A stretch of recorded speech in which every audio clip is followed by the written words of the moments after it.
Hey, good afternoon. Scott Luton, Kelly Barner with you here, right here at Supply Chain Now. Welcome to today's live stream, Dial P for Procurement. Kelly, how you doing? I am good. It is a beautiful Dial P Tuesday. It is, and we've got the gorgeous Dial P colors waving in the wind here. Beautiful shade of red. And today, so of course, Dial P is jointly presented by Supply Chain Now and our friends at Buyers Meeting Point. And today, we blink, and it's the start of third quarter here at Dial P. What a incredibly fast year this has been, right? This has been unbelievably fast. And I think the nice thing about it is we're actually bringing in some really good friends today and over the next couple of months. So it may be Q3, and as fast as the year has gone to get to this point, the next few months, it's going to be turning to new calendars 2022 before any of us knows it. I'll tell you. But there's been lots of wonderful stories, proven new best practices, right? And as well as some timeless things that you got to do to persevere through the pandemic era that we're all fighting to get into the what's next, and we'll get there very soon. But great conversation teed up here today. Quick programming note: hey, if you like this conversation, be sure to find Supply Chain Now wherever you get your podcast from and click subscribe. Also, you're not going to want to miss being a part of the Buyers Meeting Point community, so you can learn. And Kelly, what's your URL there?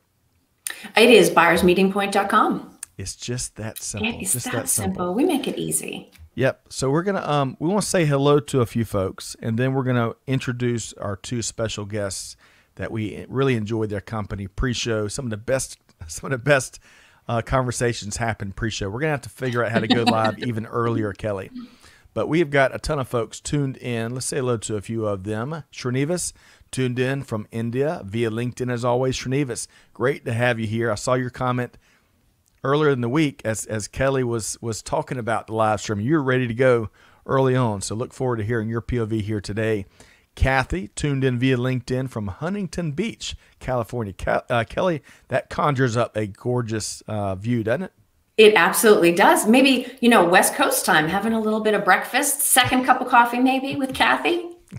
I bet Kathy is in her seventh cup of coffee, and she's been at work for 4 hours, making it happen already. But Kathy, great to have you here today. John Martinez is back. Now, John was with us for a couple live streams a week or two ago, tuned in via LinkedIn from San Antonio.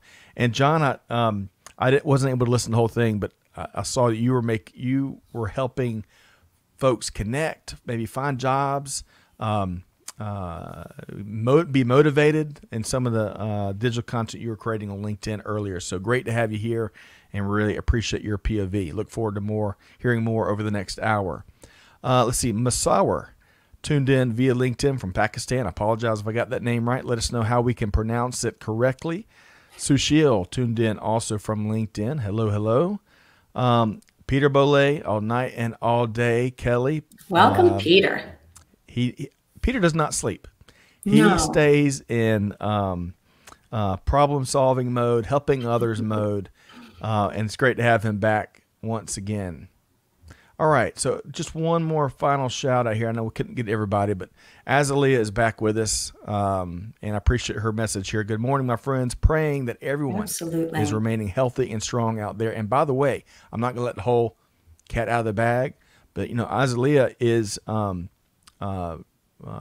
is seeking out her next opportunity, and she's got some big conversations coming up, and we should expect that because she is. We see how bright she is and how sharp she is in every single one of these live stream conversations. So, Azalea, great to have you back with us right here today. Okay, welcome everybody. So, Kelly, with no further ado, we were ready to bring in our two home run Hollywood stars here on Dial P. Indeed, we are ready. Let's do it. So, I want to bring in and introduce Anthony Clervy, principal at the Una Group, and Chris Lance, Senior Director and Anthony's colleague at Una. Hey, good afternoon, gentlemen. Anthony, Chris, how are we doing? Doing great. Well, it is terrific to have you both. We've really enjoyed, and we've had a variety of conversations going back to last year. As I know, Una's had no shortage of things going on. I love, as I think we're going to talk about here momentarily, Kelly. disseminating thought leadership is a big part of what the Uno Group does beyond everything else. Yeah. And we're fortunate to be able to plug into some of that today, right, Kelly? Oh, we are definitely thrilled about that. And in fact, extra special tease here, right? Because if you've been following anything in procurement on social media, you know that I'm the new host of the Sourcing Hero podcast at Una. We've had some great guests already. This week, we have Kartik Rama, the sourcing doctor, joining us. And then next week, sort of a little known but very promising personality in the procurement supply chain space, Mr. Scott Luton is going to be our guest on the podcast next week. So do not miss that. This is the week to subscribe so you don't miss next week's episode. Tune in. Well, Kelly, we have a great time having these types of conversations, and I was honored to be a part of that wonderful podcast series. And again, I really admire kindred spirits and fellow leaders that know the importance of disseminating and encouraging the dialogue that's got to happen for all of us to get to work through the challenges that we face, unique and some of the timeless challenges. So today, we're going to get into, on the front end, the most important topics of the day. We're talking sports. Of course, I'm kidding. We got a lot of stuff to talk about today, but Anthony and Chris, both of y'all are athletes and accomplished athletes. And I want to start the conversation just getting, I'm retired, Scott. Okay.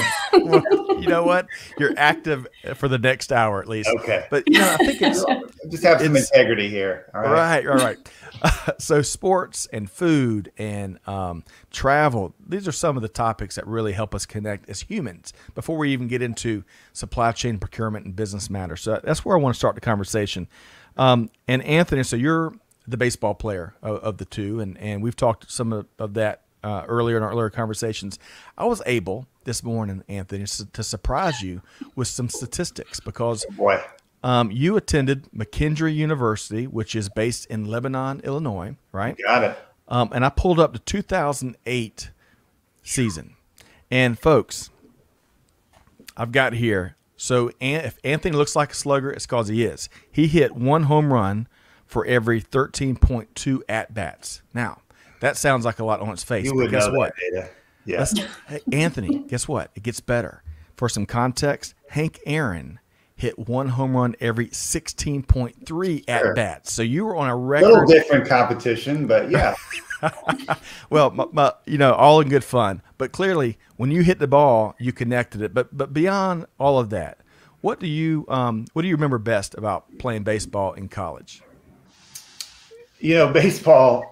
It's been so long since I've thought about those stats, so thank you. I'll tell you what I remember the most is if you're 3 out of 10, you're successful, and I'll tell you that was really, really hard for me. So you make a nice gesture there on the data, but man, I would either hit a double home run or strike out. What you didn't share are my strikeouts, and that's a little bit how I do life. And so baseball was really good for me because it taught me how to deal with failure.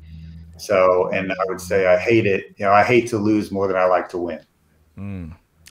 There's so just not, and what you just shared there, where we're going after we picked Chris's brain, which we'll do here momentarily about sports, is what life lessons and business lessons are there. And you've shared about 7 just in those couple sentences. So I appreciate that. And I appreciate your willingness to kind of keep it real because baseball, much like golf and many other sports, are humbling games, and we've got to be able to deal with failure. Say the least. Yeah, that's right. Especially if you have my athleticism, you're poo-pooing yours.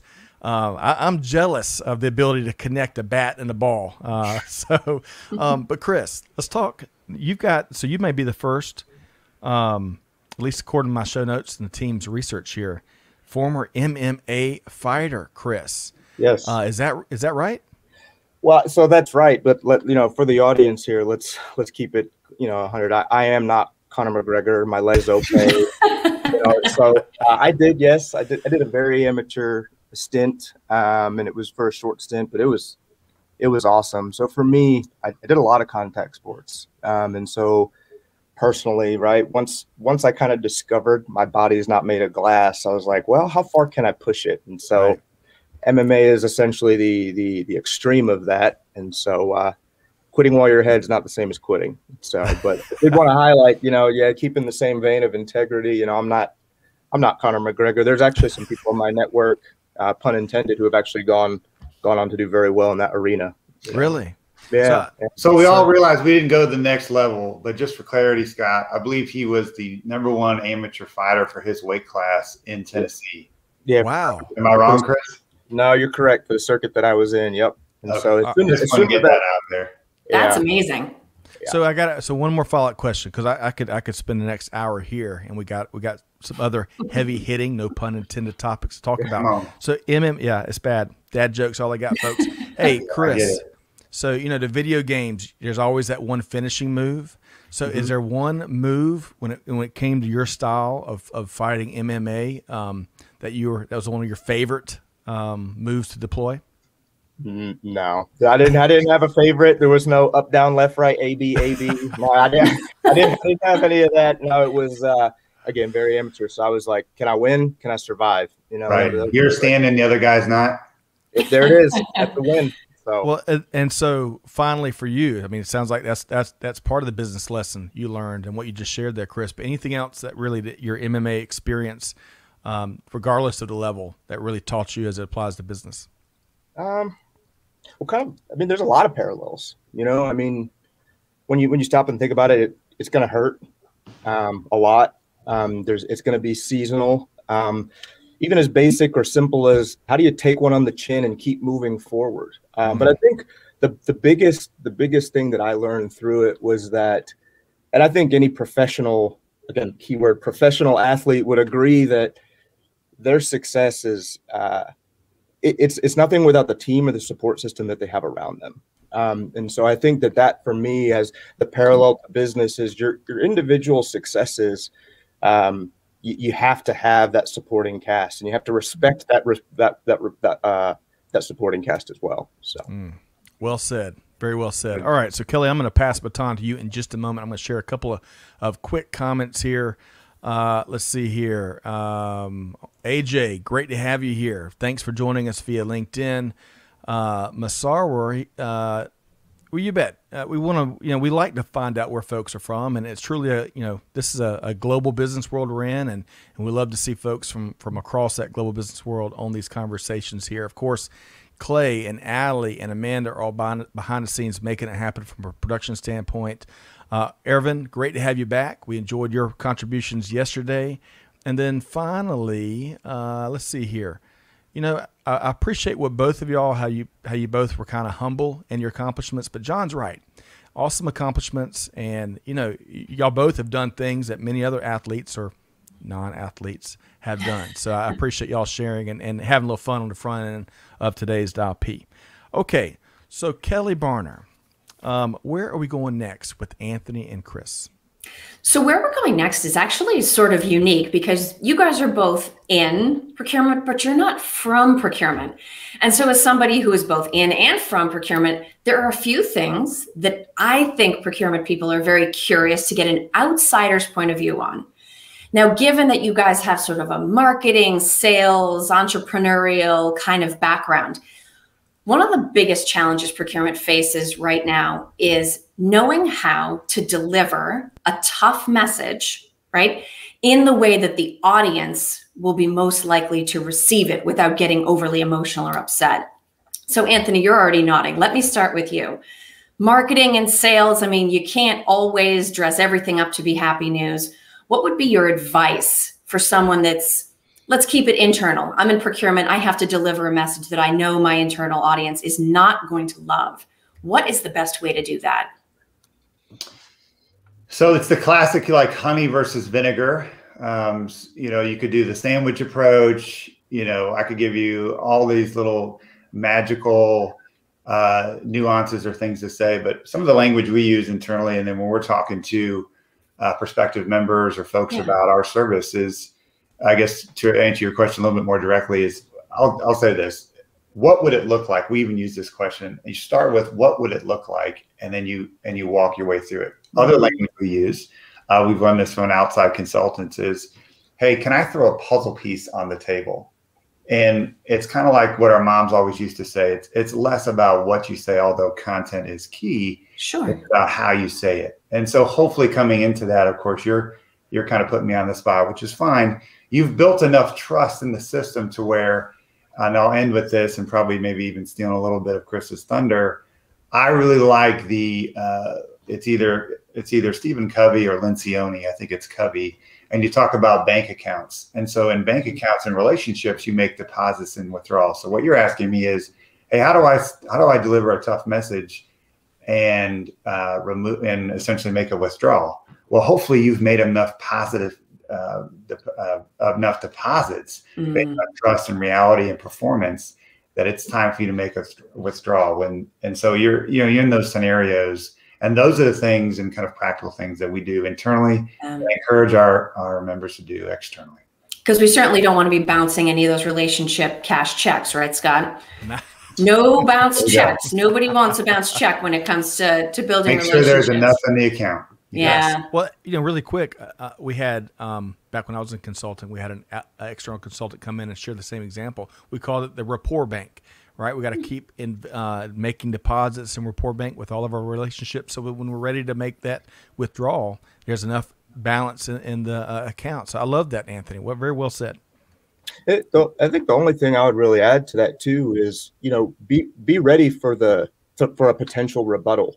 And if you get that rebuttal, stay curious. Don't shut it down as in, my decision's my decision. Stay curious, ask questions, seek out, why, I guess in procurement, change management, but why is there pushback, right? But staying curious to understand what the impact to others may be is going to go a really, really long way. And the only other thing I would add is keeping that conversation factual and timely. Like timing is everything. So those are a couple of data points I would add to everything that Anthony said. I actually think that's huge, because as much as we have negotiation training in procurement, it's typically focused around numbers, contract terms, legal wording, that kind of thing. A lot of times we hit an objection and it's like, okay, well, I guess the conversation's over. And I think in a lot of cases, the other party is probably thinking, why is the conversation over? Why, right? It doesn't have, exactly, like this was just getting to the fun part. Why do we have to stop here? Right. So for a slightly different perspective, Chris, I know part of your background is actually in healthcare. And so along this lines of understanding all the different perspectives, I would love to know if there's anything you saw from a corporate healthcare standpoint, from a healthcare supply chain standpoint, from a healthcare innovation standpoint, anything that maybe looked a little bit different to you over the last year and a half than it might have looked to those of us that have been predominantly outside that industry? Well, so I think that's a tough one to answer at, right at face value, because I think we're still redefining a lot. I mean, to be fair, it feels like we're almost redefining everything. But kind of what I mean by that as it pertains to supply chain is if you follow any headline, there's either a straight or a dotted line to supply chain. Even something like, I saw a headline the other day that said, I think it was like homeschooling is doubling in the US. And I was thinking, well, what does that mean for food, for schools? What does that mean for, and then where does it stop? How does that blossom, or what does that evolve in that entire industry? And so I think that that's one thing I learned, but I think the obvious thing was kind of how fragile supply chain is, and how it's almost like, I don't know for any Parks and Rec fans out there, but Chris Traeger, he's like, my body's a microchip. It's like a grain of dust can just poof. And so we saw through COVID that there are so many, or even not even just COVID, the last 18 months, there was always something that was just tied into supply chain.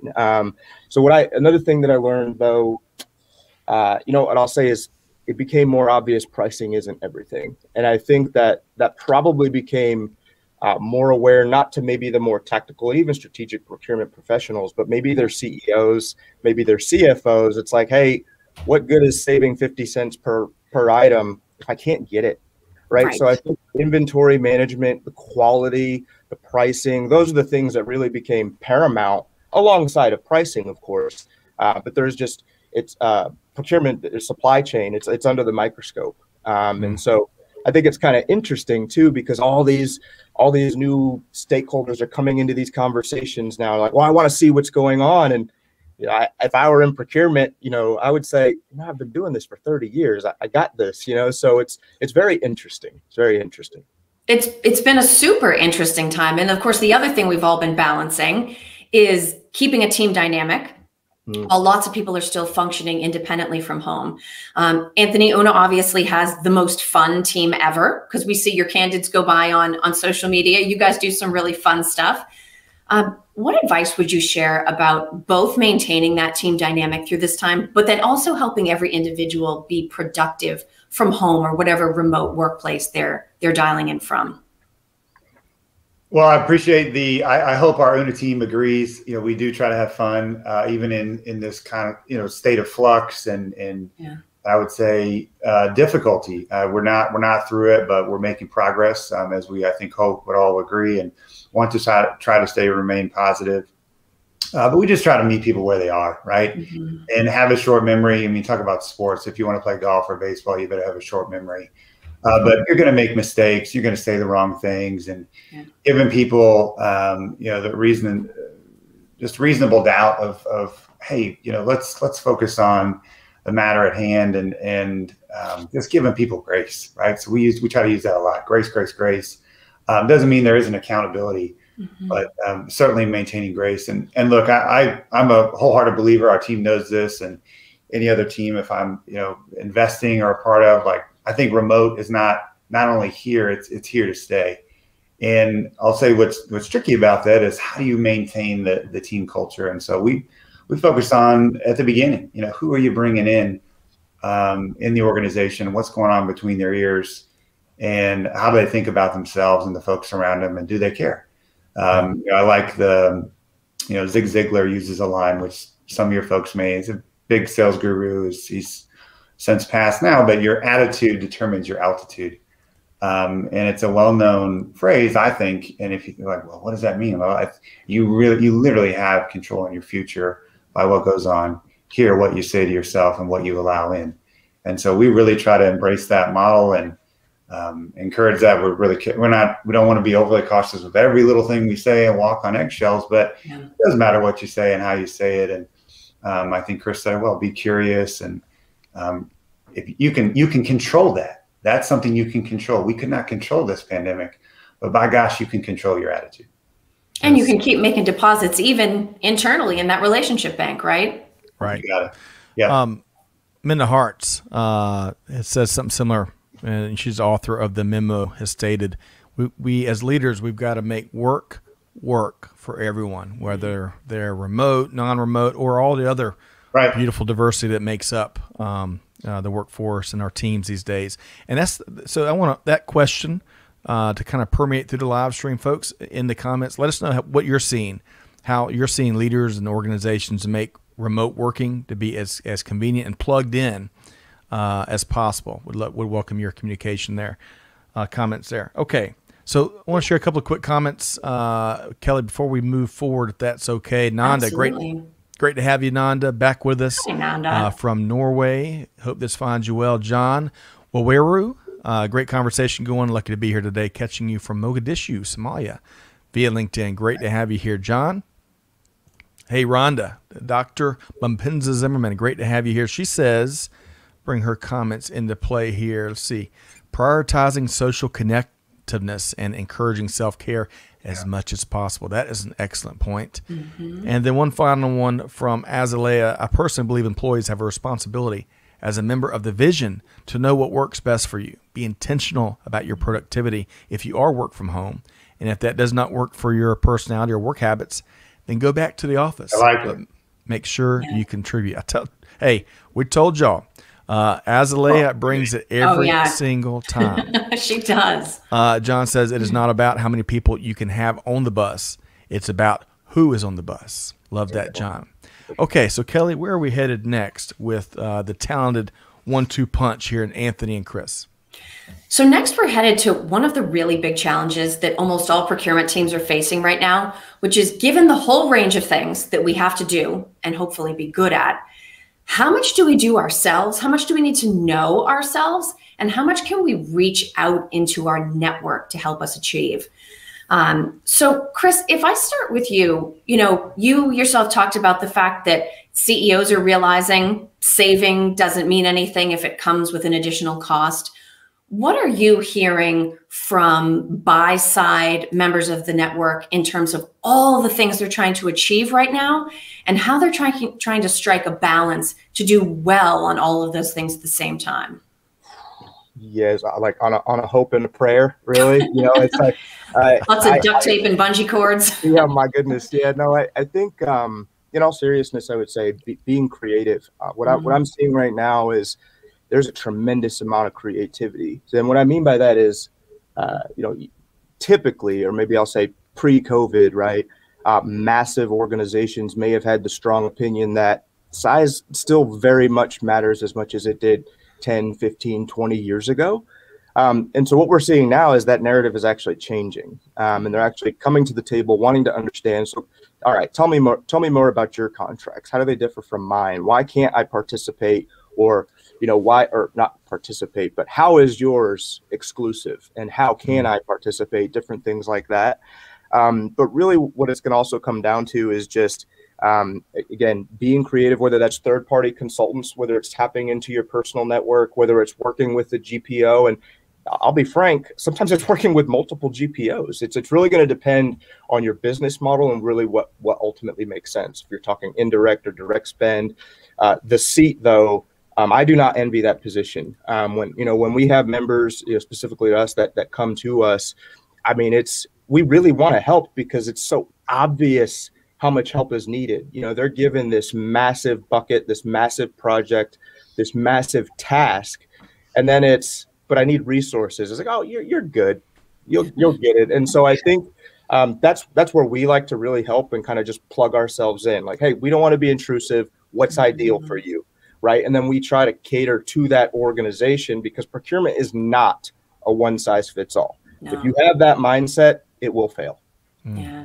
Well, and I think it's such a trick, right? Because you're talking about being creative. We've talked about, knowing how to have a conversation such that if you throw out an idea, throw out a message, and you get some pushback, you got to know how to address those objections. Hopefully over time, learn to anticipate the objections so that you can keep the conversation going. If there's only so much time in a day, you're kind of either developing soft skills or you're maintaining this totally up-to-date mastery around whatever your category happens to be. Corrugated, fuel, metals, commodities, right? Are you hearing anything around which is being emphasized, kind of a soft skills development or a category expertise type of play? I think the soft skills are important, and I think everybody understands that. Fortunately or unfortunately, that right now, I think the bottom line is so in everybody's face that they're still very, very tactical. That's just at least been my experience. And so, I think that while a lot of procurement professionals are diving into specifics and really looking to understand those specifics, the specifics have also changed or evolved, I should say. So I think that our generalists are still staying generalists and maybe perhaps just getting deeper but still staying at a high level. Okay. But the soft skills, I think everybody's aware like how important that is. But I think as some of these change management, like if you're switching a vendor, if you're enforcing compliance, right? How do you do that without breaking or impacting other teams in a negative way? And that's where soft skills are going to come into play, right? If it's okay, if this is going to impact 4 other teams and they're not going to be thrilled about it, can I pull them into that conversation now? And to Anthony's point earlier, what does it look like, right?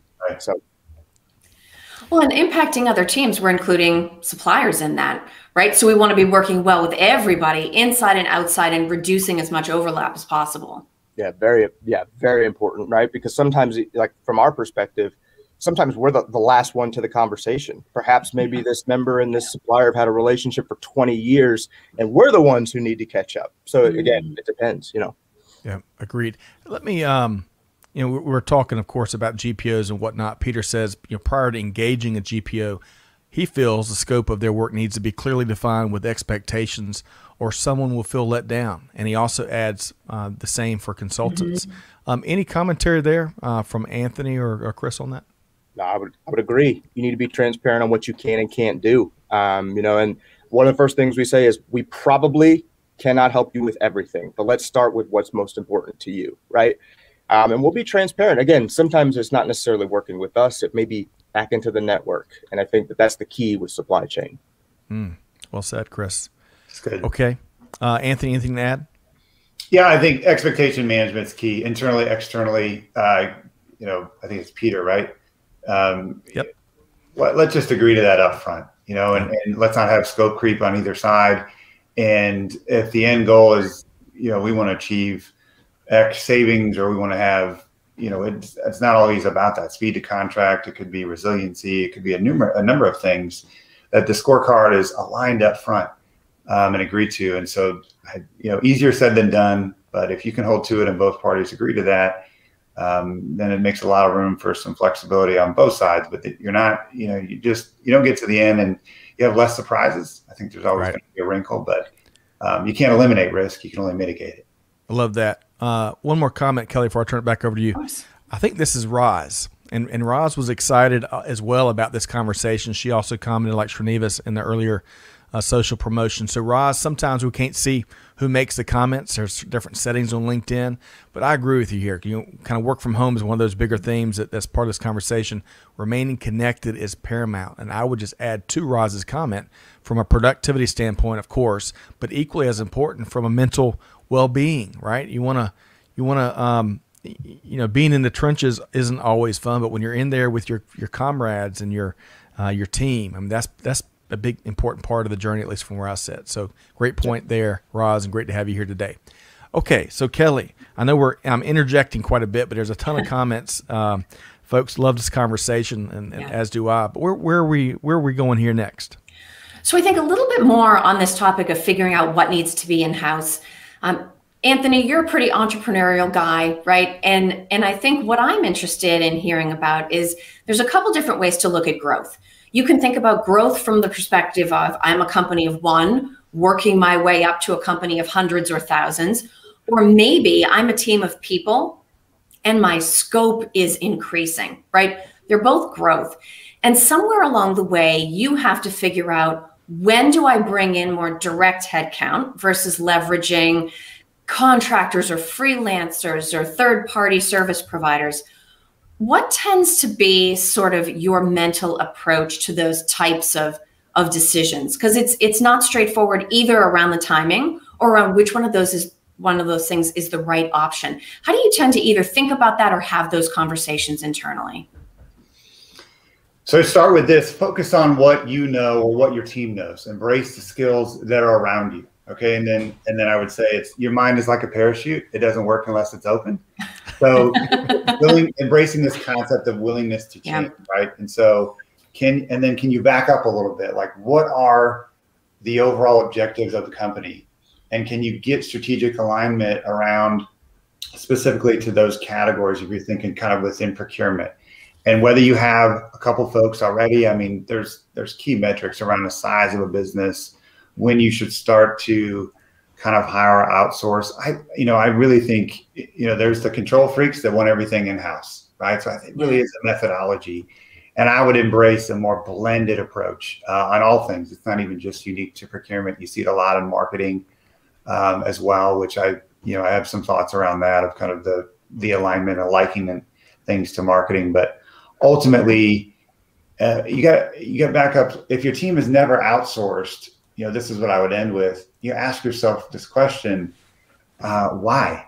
And are you falling into the trap of, well, we've always done it that way? And you ask specifically, companies can kind of be at this go-go stage, or kind of more mature after you get 20 years, or after about 20 years, you start to see kind of a mature.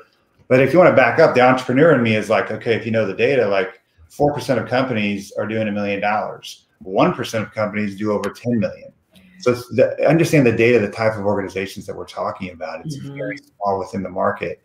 And I will tell you, you're not going to grow a company by saving money all the time. But if you embrace it at the top level, I think there's an extraordinary opportunity to accelerate growth and profitability. Yeah, well, it's funny. I actually haven't thought about this in a long time, and I hope I'm getting the author right in my mind. There's a book called Expensive Sentences, and I believe it's by Jack Quarles. Very nice guy. I apologize to Jack if I've mispaired the title and his work.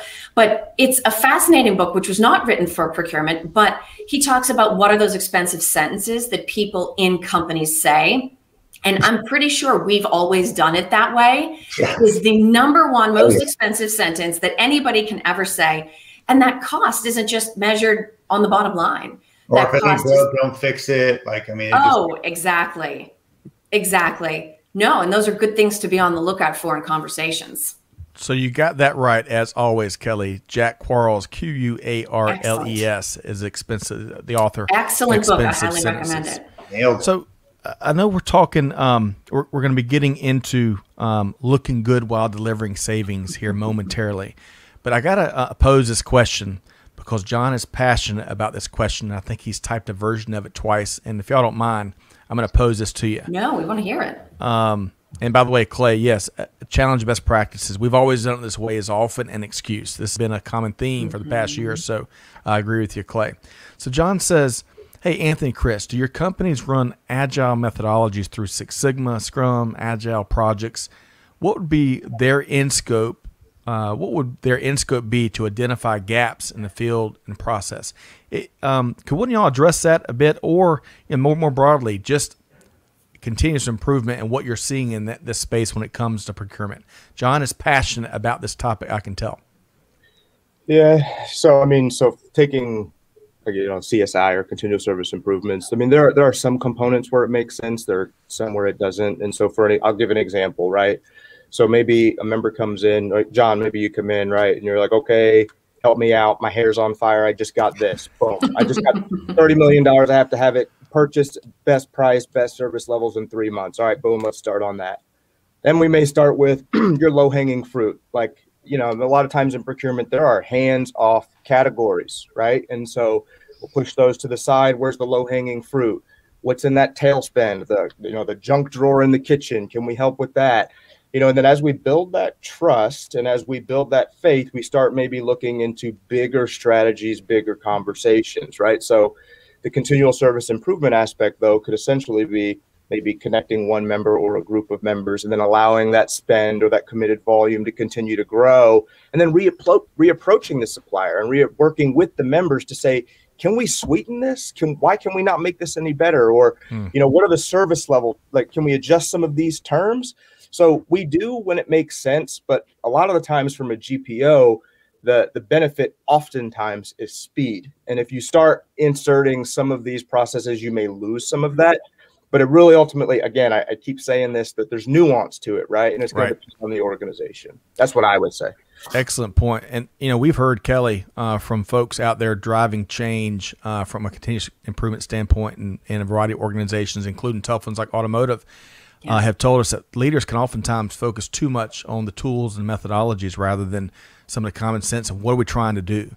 And I think that's an important point not to be lost here. Anthony, anything else to add to this conversation here? This point? No, Chris has got the big business background. I'm, the hustle and bustle and working with the small businesses, at least that mentality. So I think you nailed it, but it's kind of the old adage, like I think you said it there at the end there, Scott, just make sure you're keeping the end goal in mind, keeping it clear. Yeah. Let's not get, potholes are going to come up. They're going to be wrinkles, but focus on the prize. Yes, so. Agreed. And Kelly, one last point, and I would imagine you'd agree with me, but improvement methodologies aren't like sports teams, right? We don't have to love the Chiefs and only the Chiefs and hate anything else that wears a different jersey. There's lots of ways these things complement each other, and yes, can really complement effectively. And different situations call for different tools and different methodologies and whatnot. So I think that's often a mistake. Question. Not everybody loves the Chiefs. This live stream is over. Oops. All right. Well, we probably have, in addition to y'all, one of the biggest Chief fans here in Greg White. So we're certainly I'm fans. I'm channeling my inner Greg right now. That's right. You're doing a great job too.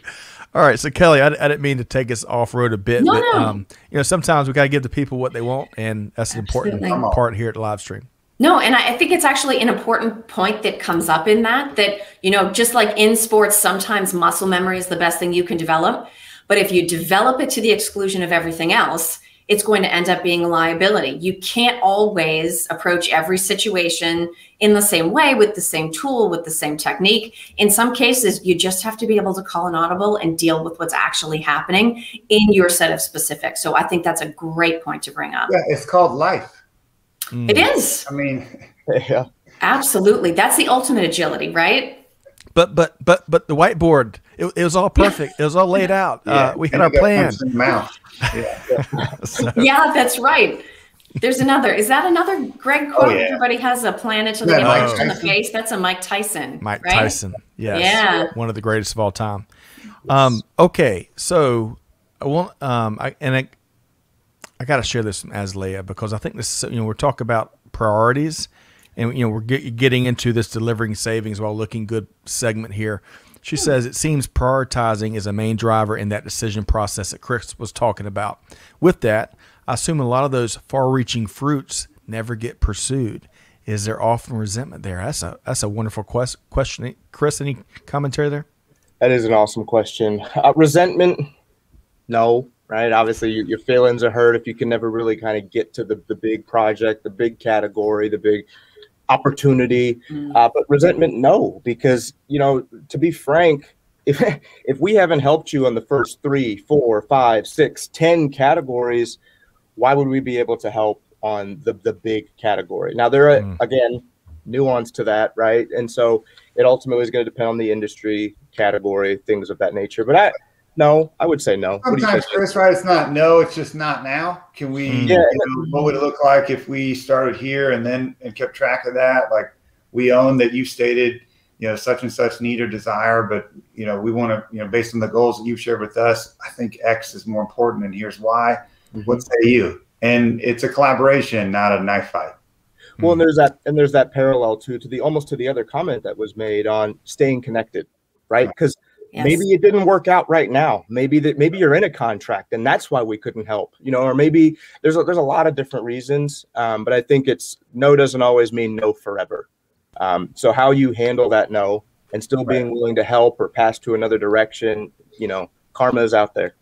Yes, whether we like it or not. Excellent. I love that. All right, so Kelly, where are we headed to next? So next, I think we're going to understand a little bit more about how the GPO dynamic works from a supplier perspective. This has been a huge topic of conversation. Procurement is suddenly aware of the fact that if our suppliers are unhappy with us, there's actually very little we can achieve on any front. So Chris, starting with you, what is the advantage to a supplier of actually being a participant in a GPO? Ooh, that's a very good question. First thing I would say is penetration into a new vertical, right? So if you have saturated your entire, maybe your 5-year plan through business development, but hey, you know what? Maybe we can play in healthcare, or maybe we can play in manufacturing. That would be a great way to do that. So I would say, and the reason for that is because you're going to get that business development through relationships. So the ROI you're going to have to pay up front to teach a sales team to go after this, the research, it's already done. You just need to essentially work with the right GPO to find the right vertical for the right items at the right price.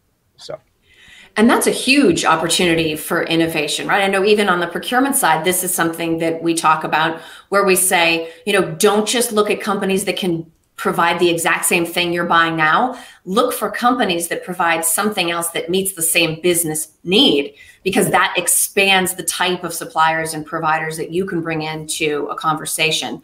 And I guess, I don't know how often you guys get this question. I have to think it's fairly often.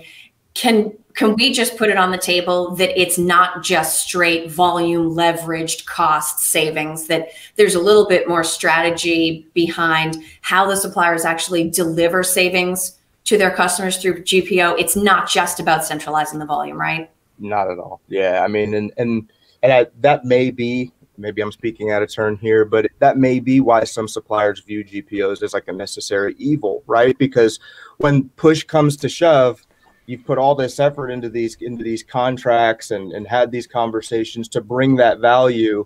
Yeah. And then a member may, depending how it hits their windshield, it's, well, what's the price? And it's like, well, hold on, look at these service levels.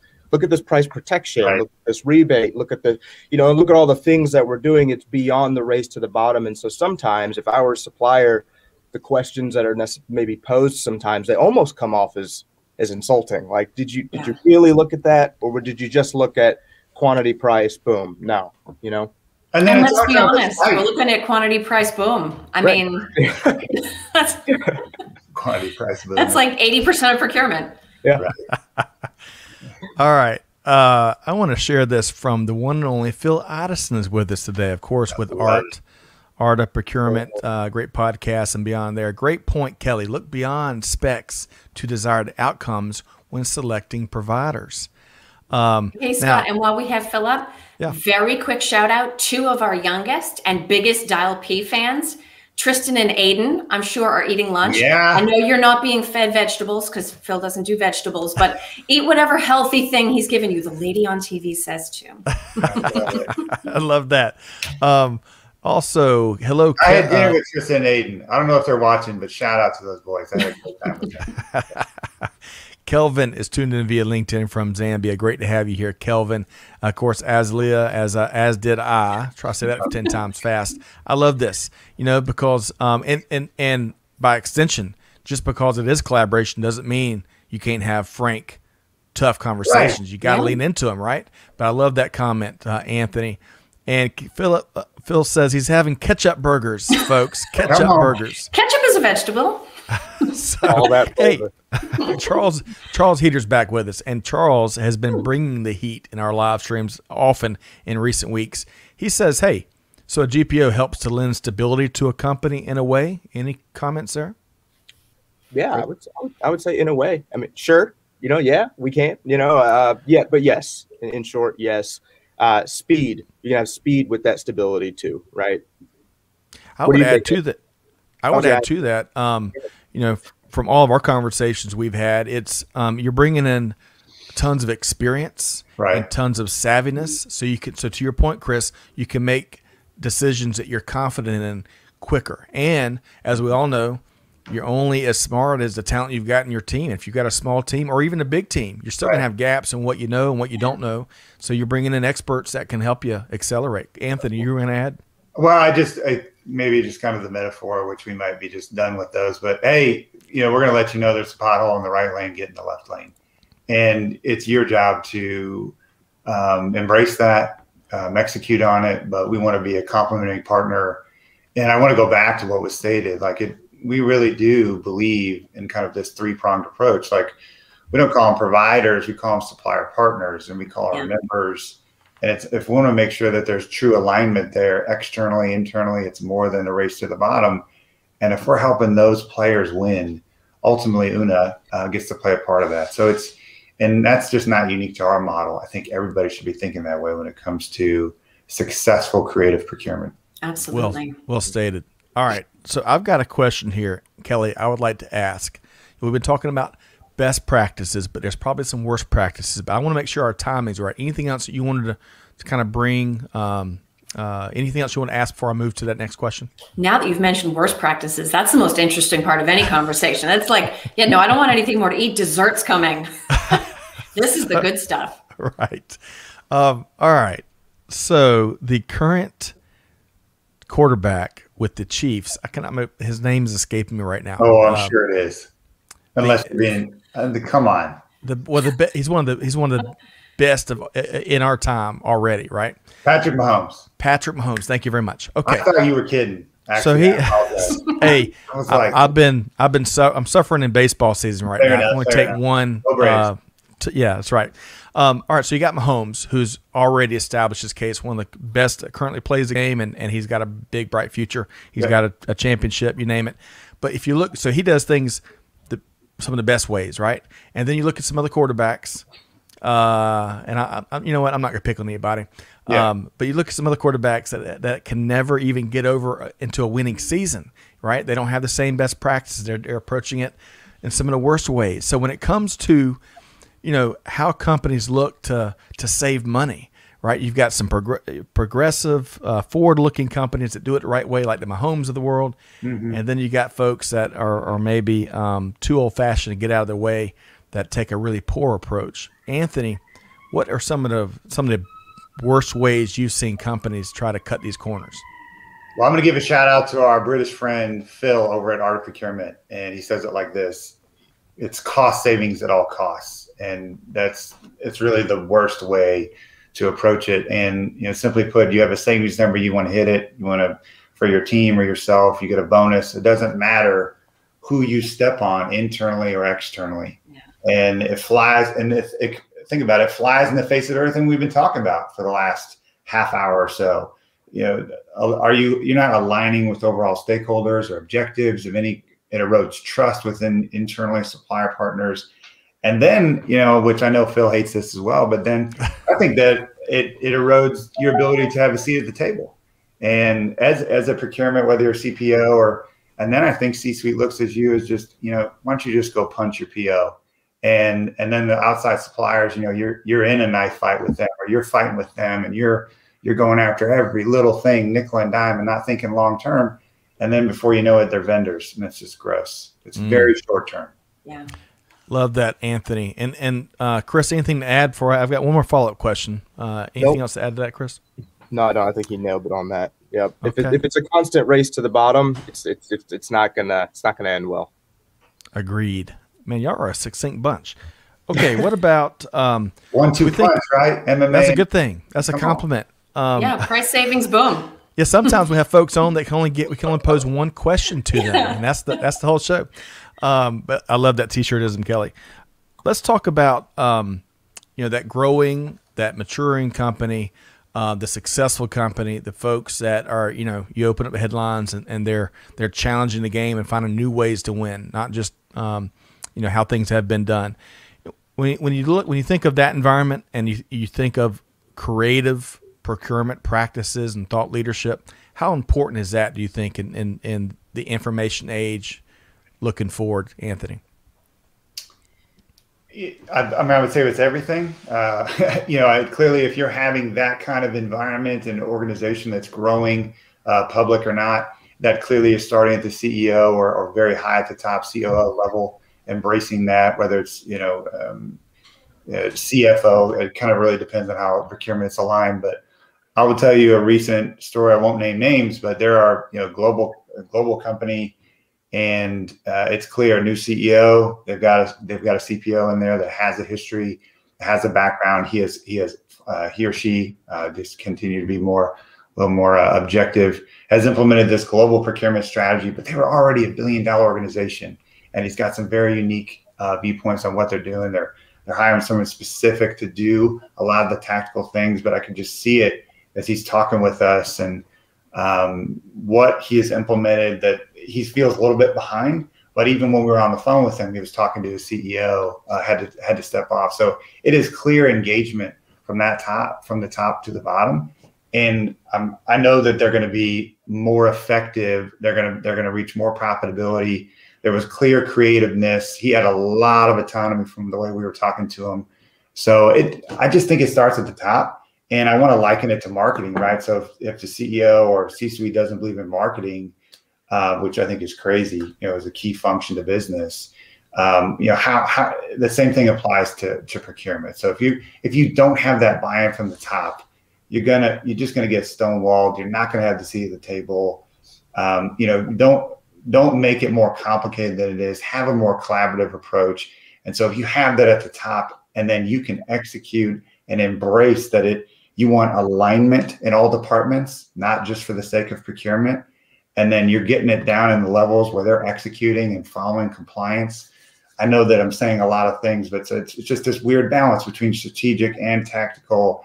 And I know every day is not going to be great, and to try to get the buy-in from the top is not always easy, but you don't give up, and it's an everyday thing. And we've seen that from some of the examples I try to use objectively without using names, but gosh, those are the things that come to mind as I'm just rattling those off, Scott. I think that's super validating, Anthony, to hear that marketing has some of the same challenges that procurement feels like we can never get past, right? You're trying to get I'm trying to make the parallel there. I don't know if I did. Yeah, no, I think it's 100% true. And I think it's a mistake for any of us in procurement to think we're the only ones trying to get FaceTime with the CEO, trying to get buy-in for what we want to invest in or spend money on or advance internally the changes we want to lead. That's a really important point to bring forward, that everyone is having some kind of challenge like this. I think they both get put off as fluff from the wrong, if they're given the wrong information, or maybe that isn't. So that's really the point. So I hate to. I know, Chris, you've got a hard stop, so we want to make sure folks can connect with y'all after the fact. I've really enjoyed y'all's approach to this conversation, very transparent and frank, and just kind of telling it like it is from y'all's experience. And no wonder Una is on the move like it is. And by the way, AA, welcome. And we're gonna we need to publish a book full of all the worst practices. That would be so fun. So he says he wants to know them so he can learn to avoid them and also try to be successful at it. Love that, Mohit from Wichita, Kansas. Okay, so let's make sure, Kelly, folks know how to connect with everybody here. So let's start with Chris Lantz, who's Senior Director at Una. So, Chris, how can folks connect with you? Best way would be on LinkedIn. So you can just get me directly on LinkedIn. I'm out there, or you can go to our Una page and contact us that way too. Wonderful. I appreciate that, Chris. And even more importantly, what's the Una domain name, Chris? What's that now? What's the Una domain? Una.com. UNA.com. Simple, easy. It's just, everything should be just that simple. And it should be. Savings, boom. And Anthony, Anthony, I think we initially connected on LinkedIn as well. You're a great follow, as Kelly alluded to on the front end. You put a lot of great thought leadership out. Absolutely. So you'd invite folks to connect with you on LinkedIn as well? Yeah, the good thing is if you're the Clervy name, Clervi, there's only, so many of us, and I know them all. So Anthony Clervy on LinkedIn, or I even have a personal site as well, still working through content, anthonyclervy.com. But most importantly, I would say una.com. Check us out there. I'd love to connect with you, hear your story, help in any way we can. So wonderful. And Greg White's going to make an appearance here. He says, great approach to the discussion, frank, transparent, and Kansas City oriented. I love that, Greg. Your ears have been burning. And great to have everybody. John, hey, we've got an event coming up July 29th. We're going to talk a lot more about continuous improvement best practices, especially as it applies to your professional journey. So join us for that. It's free to join us. We'll maybe drop the link in there in the comments. Okay. So, gosh, Kelly, we have covered a long ground here. I'm going to, given the hard stops we've got, I'm going to say thank you to, again, Anthony Clervy, principal at Una, and his colleague, Chris Lantz. Wonderful discussion. We're going to have y'all back to talk a lot more sports and procurement leadership in the weeks and months ahead, okay? Thanks so much. Thank you, guys. Thank you. Definitely. What a great group. And as a couple folks pointed out in the comments, that was it. Procurement and supply chain touches everything. And sometimes it takes a conversation to remind you of that and really manifest itself in your Absolutely. mind. But you're like the first disciple of the procurement, first church of procurement, Kelly Barner. What was your favorite aspect of our conversation with Anthony and Chris here? I think my big takeaway is this idea that we need to not hear an objection and let the conversation end. And I think not only is that concept important, but clearly it's something that we have to practice, right? That's you hear an objection, you think, oh, that's not on my paper, that objection. What am I supposed to say now? You have to be able to talk and listen and think and reframe and respond kind of all at the same time, rolling. And so it's really about having more of those kinds of conversations to develop that skill to always hear an objection and just bounce it back out or take it as an opportunity to learn more, like Chris had said. Well, gosh, if you got to do all that and chew gum at the same time, some of us may. Absolutely. We're going to be tough to make it. Azalea says, turn to the book of Barner, chapter 1. I love that. Azalea, that's a lot better than what I shared. Hopefully it's not that book full of mistakes not to make. I'm sure it's not. Kelvin, great discussion. Learn a lot. Specifications, then boom, you procure. That's right. New t-shirt was in there. Nanda, John, really appreciate. Peter, appreciate all the comments, and great to have you here. All right, so folks, welcome. You're going to have a lot of fun these next couple live streams as we're spend some time with the Una team each show. Kelly, again, how can folks connect with you? Connect with me on LinkedIn, either as Kelly Barner, as Buyers Meeting Point, or check out all of the Dial P accounts as well if you just want to get a focus stream of Dial P updates and snippets. Wonderful. And of course, our friend Phil Addison, make sure you check out Art of Procurement, where Phil and Kelly do a lot of great things there. And you can find the Dial P live streams every third Tuesday. I want to make sure I'm not getting in trouble there. Third Tuesday of the month, 12 noon Eastern time, right? Absolutely. Find us here every third Tuesday. All right, folks. Hopefully you enjoy the conversations as much as I have. Big thanks again to Anthony and Chris from Una. Big thanks to my colleague and dear friend Kelly Barner with Buyers Meeting Point. We hope to see y'all. We've got a full week of live streams, folks. We'll see you tomorrow on Logistics with Purpose as Enrique offers up another great story with the team over at Vector Global Logistics. Most importantly, though, a lot of great advice offered up here today and thought leadership. But also hear this: do good, give forward, be the change that's needed. And on that note, we'll see you next time right here at Supply Chain Now. Thanks, everybody.